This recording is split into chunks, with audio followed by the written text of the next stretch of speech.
तो हम देखेंगे उच्च न्यायालय का विस्तार, उच्च न्यायालय का एक से अधिक राज्यों पर विस्तार। वो राज्य भी हो सकते हैं और वो यूनियन टेरिटरी भी हो सकती है। तो उसी को हम क्रम में देखेंगे। मुंबई हाई कोर्ट की सेवाओं का विस्तार, महाराष्ट्र, गोवा, दमन दीव और दादरा नगर हवेली। कलकत्ता देखें हम, कोलकाता, वेस्ट बंगाल, अंडमान निकोबार द्वीप समूह। इसका मतलब ये हुआ कि अंडमान निकोबार द्वीप समूह किस हाई कोर्ट के अधीन आता है? कोलकाता। चेन्नई का तमिलनाडु और पौंडीचेरी। गुवाहाटी असम, नागालैंड, अरुणाचल प्रदेश और मिजोरम। कोच्चि का केरल और लक्षद्वीप। चंडीगढ़ पंजाब, हरियाणा और स्वयं चंडीगढ़। ये हम देख रहे हैं कि एक उच्च न्यायालय का एक से अधिक राज्य या यूनियन टेरिटरी पर सेवाओं का विस्तार है। यहां लिखिए उच्च न्यायालय का गठन। उच्च न्यायालय का गठन 216। इसमें क्या होगा? इसमें एक मुख्य न्यायाधीश, ठीक है, और क्या होंगे? अन्य न्यायाधीश।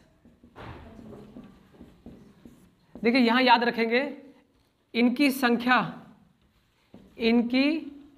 संख्या सुनिश्चित नहीं है, सुनिश्चित नहीं है।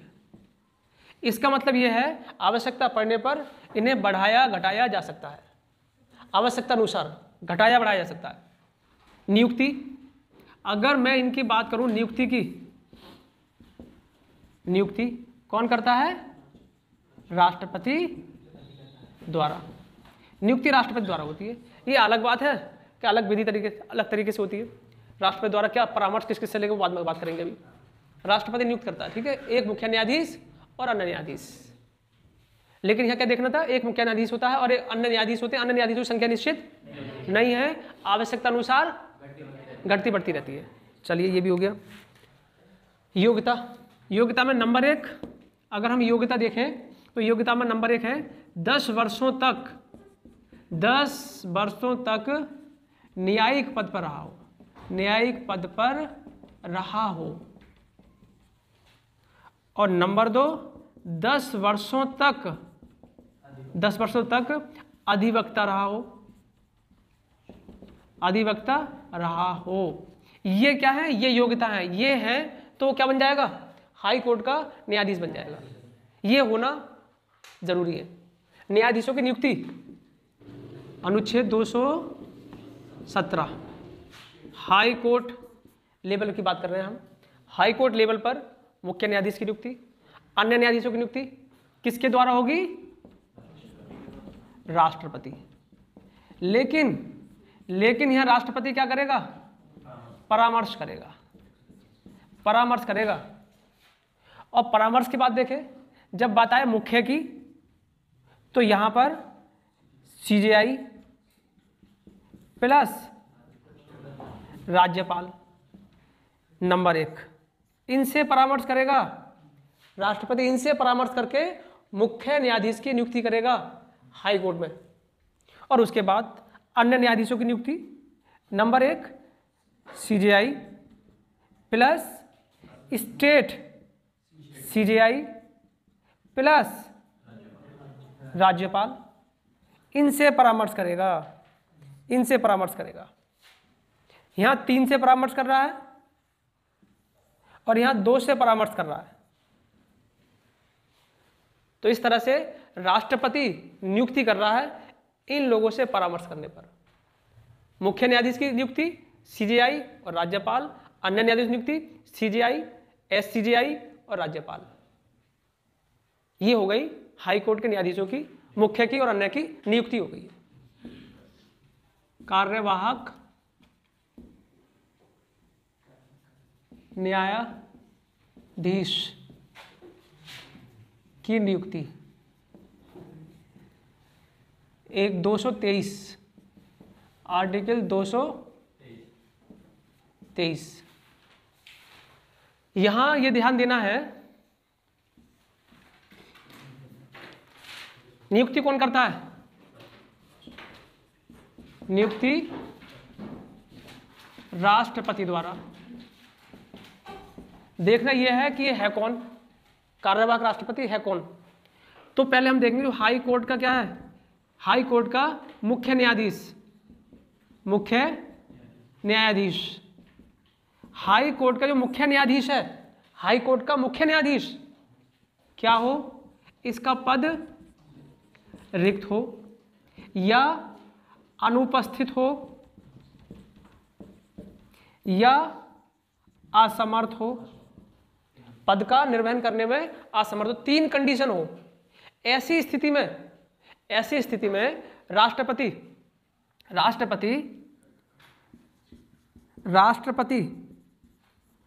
इन 3 दशाओं में, ये 3 दशा हैं, इन 3 दशा में से कोई भी एक हुई तो क्या करेगा, राष्ट्रपति अन्य न्यायाधीशों में से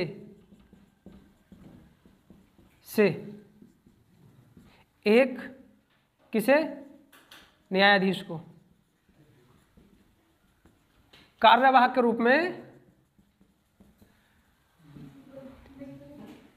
रूप में नियुक्त करेगा।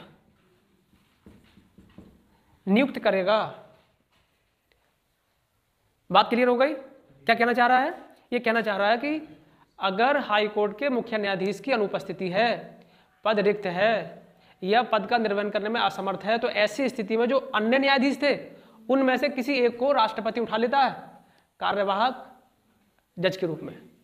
अब देखेंगे न्यायाधीशों का कार्यकाल। अब याद रखना यहां पर अगर हम आयु की बात करें, आयु, तो न्यूनतम आयु का प्रावधान नहीं है। ये देखिए, अब यहां पर अधिकतम आयु 62 वर्ष सुनिश्चित की गई है। 62 वर्ष तक क्या हो सकता है, वो अपने पद पर रह सकता है।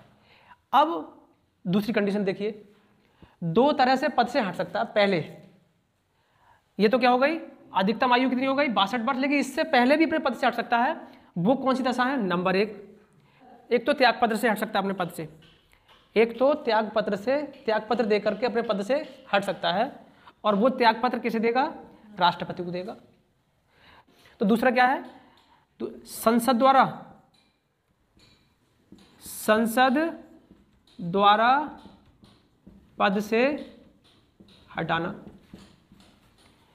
तो 2 ऐसी वजह है जिससे क्या हो सकता है, समय से पहले पद से हट सकता है। एक त्यागपत्र दे करके, दूसरा संसद साबित कदाचार के आधार पर उसे क्या कर दे, पद से हटा दे। पद से हटाने की प्रक्रिया देखेंगे अब। संसद द्वारा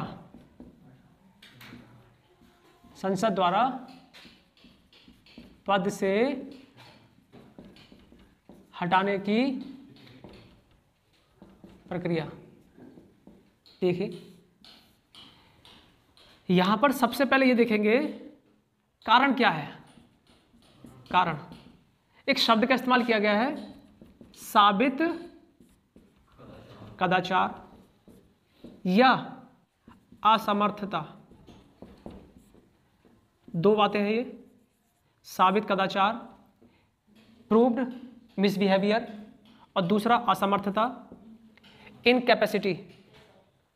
ठीक है, मिसबिहेवियर और इनकैपेसिटी, इन दोनों को आधार बनाकर उसके खिलाफ, उसके विरोध में उसे पद से हटाने का संसद में प्रस्ताव लाया जाता है।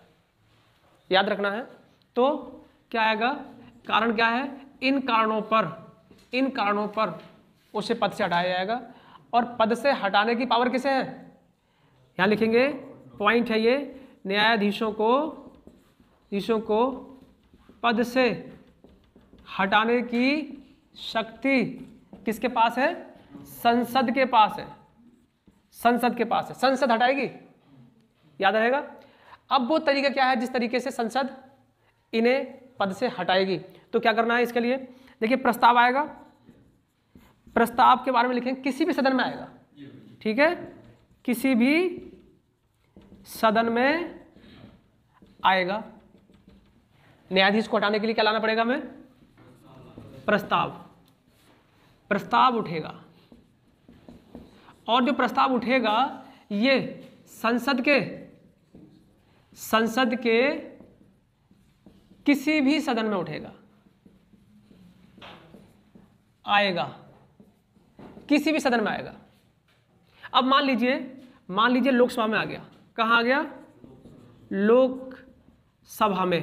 प्रक्रिया क्या होगी, ये कह रहे हैं कि कुल जो सदन है, सदन की कुल सदस्य संख्या का क्या हो, पहले तो बहुमत हो। पहली बात तो, पहली कंडीशन ये है कि वहां पर जो सदन के सदस्य हैं उनका बहुमत हो, 543 का बहुमत हो। उसके बाद ये मिनिमम क्राइटेरिया है, ये मिनिमम सदस्य बहुमत में होने चाहिए, ऊपर जितने भी हैं। तो इसलिए अगली लाइन हमने ये बोली है, उपस्थित का 2/3 क्या करें, मतदान करें, उपस्थित का 2/3 मतदान करें। और इस आधार पर क्या होगा, इस आधार पर प्रस्ताव पारित होगा, और ये दोनों सदनों द्वारा होना जरूरी है, ऐसा ही दूसरे सदन में भी हो। और उसके बाद राष्ट्रपति क्या हो जाए, राष्ट्रपति की स्वीकृति मिल जाए, स्वीकृति प्राप्त हो, क्या हो जाएगा, क्या होगा, न्यायाधीश पद से पद रिक्त हो जाएगा, उसका पद रिक्त हो जाएगा, उसी तारीख से उसका पद रिक्त माना जाएगा। ये हटाने की प्रक्रिया है। सिंपल तरीके से अगर हम बोले तो क्या बोलेंगे, एक हटाने का प्रस्ताव, जज को कैसे हटाया जाएगा, प्रस्ताव लाएंगे, संसद के किसी भी सदन में आएगा, जिस सदन में भी आएगा उस सदन के कुल सदस्य संख्या का बहुमत उपस्थित हो, और जो उपस्थित हैं उनका 2/3 क्या करे, उस प्रस्ताव को पारित करे। उसके बाद उस पर राष्ट्रपति अपनी स्वीकृति दे दे। दोनों सदनों में यह प्रक्रिया होनी चाहिए, दोनों सदनों से प्रस्ताव पारित होना चाहिए। इस तरह से जज क्या हो जाएगा, अपने पद से हट जाएगा, पद रिक्त हो जाएगा।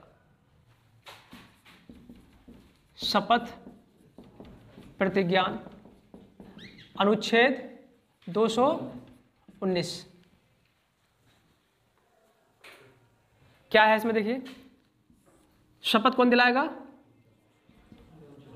राज्यपाल द्वारा क्या होगी, शपथ होगी। कहाँ होगी, 3rd अनुसूची के प्रारूप के तहत होगी। ये देखिए, ये जो न्यायाधीशों के वेतन भत्ते, चर्चा नहीं करेंगे, बोलेंगे नहीं, भी गुनगुनाएंगे नहीं, ठीक है। न्यायाधीशों के वेतन भत्ते 221, अनुच्छेद 221 क्या है इसमें, सबसे पहली बात इससे जो न्यायाधीशों को जो वेतन मिलेगा, ये वेतन कहाँ से मिलेगा, राज्यों की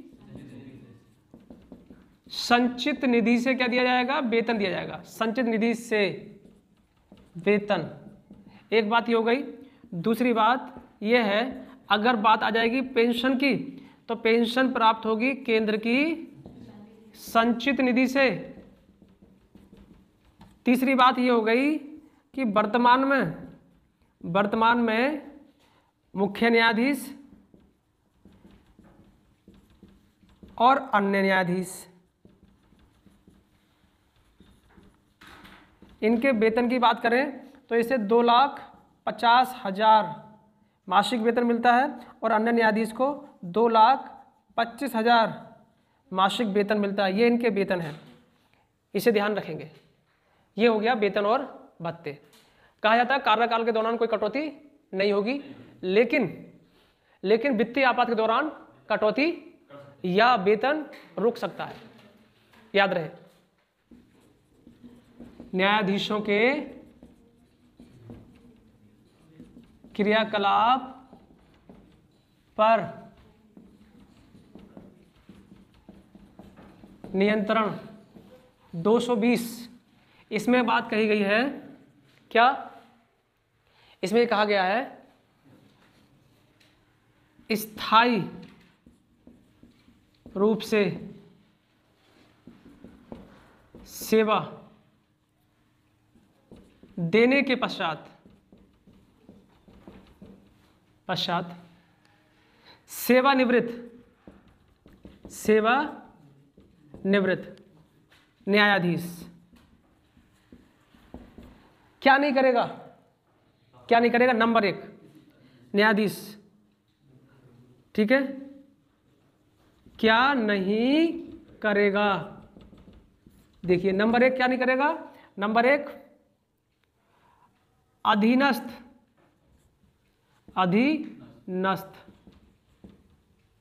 नंबर 2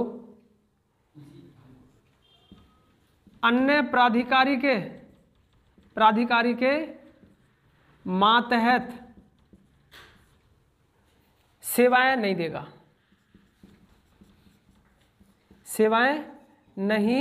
देगा, एक बात ये हो गई, ये नहीं करेगा। लेकिन क्या कर सकता है? उच्चतम न्यायालय या उच्च न्यायालय में सेवाएं दे सकता है। ये देखिए, ये कर सकता है। बंद पड़ी है, चल रही है। रिट जारी करने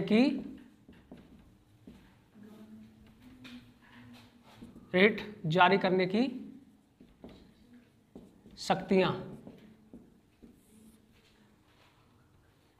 अनुच्छेद कितना है? 226। यदि किसी व्यक्ति के जो मूल अधिकार हैं, यदि मूल अधिकार का क्या हो सकता है? मूल अधिकार का हनन हो तो 226 के तहत हाई कोर्ट क्या करेगा? रेट जारी करके सुरक्षा प्रदान करेगा।